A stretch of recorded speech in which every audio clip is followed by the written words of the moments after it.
Mga awit, chapter 46. Ang Diyos ang ating kanlungan at kalakasan, isang kasalukuyang saklolo sa kabagabagan.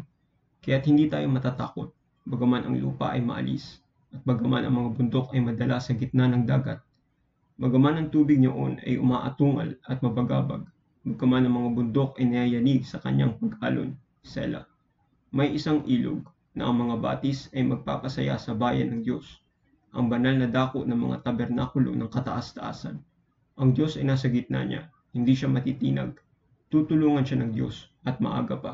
Ang mga bansa ay nagngangalit, ang mga kaharian ay nangakilos.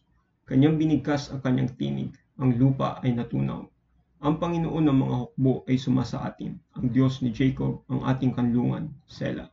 Halina, tingnan ninyo ang mga gawa ng Panginoon, kung anong mga kasiraan ang ginawa niya sa lupa. Pinapatigil niya ang mga digmaan hanggang sa dulo ng lupa. Kanyang binabali ang pana at pinuputol ang sibat. Sinunog niya ang karo sa apoy. Magsitahimik at kilalanin ninyo na ako ang Diyos. Ako'y maitataas sa mga pagano. Ako'y maitataas sa lupa. Ang Panginoon ng mga hukbo ay sumasa atin.